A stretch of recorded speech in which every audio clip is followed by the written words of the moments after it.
Welcome back to this special edition of Hannity on a Friday night. Our colleague, Shannon Bream, she's been pretty busy lately, but somehow in between her live coverage of the Ukraine invasion on Fox News at night and her daytime analysis of the Supreme Court hearings, she somehow found some time to write a fantastic new book that's available right now. Sean caught up with her to talk all about it. Take a look. Now, Fox News at Night host Shannon Bream has a fascinating new book taking readers on a journey through the lives of biblical women, detailing their heroism, their sacrifices, and the connection between faith and family. And here to explain more, author of The Mothers and Daughters of the Bible Speak. It hits the shelves on March the 29th. It's on Amazon.com. We'll put a link on Hannity.com. Our colleague, our friend, Shannon Bream is with us. Shannon, good to see you. How are you? Great to see you, Sean. I'm good.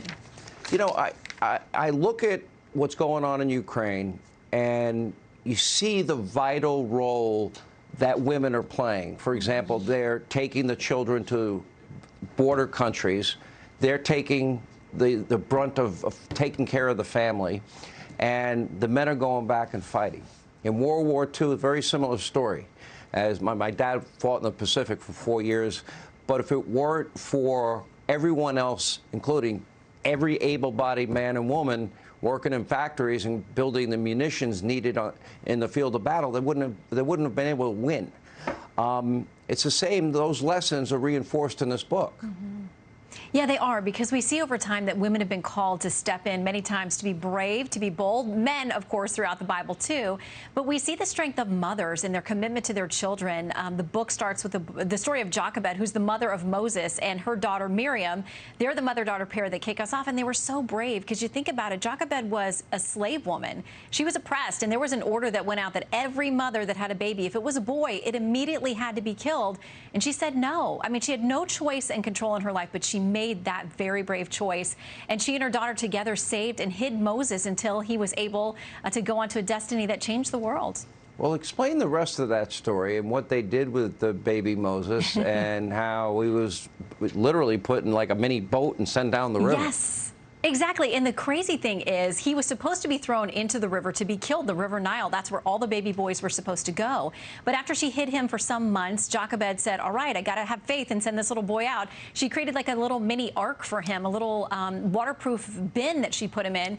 And Miriam was the one who stood there on the banks and watched to see what would happen to Moses. And Pharaoh's daughter happened to be there bathing and happened upon him, heard this baby crying. And we're told in the Bible she had great compassion for him. So little Miriam risks her life as a little slave girl, steps up and says, oh, by the way, if you need a Hebrew woman to nurse him until you're ready to take him into the palace, because she wanted to adopt him, I know just the woman. So Miriam was able to run home and tell Jochebed, Moses is going to come home to us. She was able to raise him for 2 or 3 years then before he went off to the palace. And of course, his ultimate destiny was to save the entire nation of Israel. Now, the book goes into great depth and detail about the women in the Bible. Are there a top 3 that come to mind that really inspired you the most? Yeah, I think, of course, the story about Jochebed and Miriam is a big one, but Esther, too. We think about her being in the perfect place at the perfect time. God obviously put her there, and you know the verse that for such a time as this, she was told when she was struggling to be courageous in that moment when she had to step up and be the one to save the Jewish people. You know, if you don't do this, somebody else will be called into action, but maybe for such a time as this, you were put there, and she was, and again, she was a great savior. And of course, Mary, the mother of Jesus, in the New Testament, we see, and like these mothers in Ukraine, Mary was on the run with baby Jesus at one point when God came to her and to Joseph actually in a dream and said, you got to go right now. King Herod's trying to kill your baby. So I think about her in this dusty, trip with no planning, grabbing everything in the middle of the night with a toddler and setting out trying to find safety and ending up in a strange land with no family and no friends. And that's what these brave mothers of Ukraine are modeling for us to do. And so, you know, God was in those stories centuries ago, and he sees the plight and the suffering today. The book is called The Mothers and Daughters of the Bible Speak, Lessons on Faith from 9 Biblical Families. It's in bookstores as of March 29th. It's on Amazon.com. You can get your copy now. Shannon, I know you had a great bestseller last time. This will be a big bestseller as well. Thank you for sharing it with us.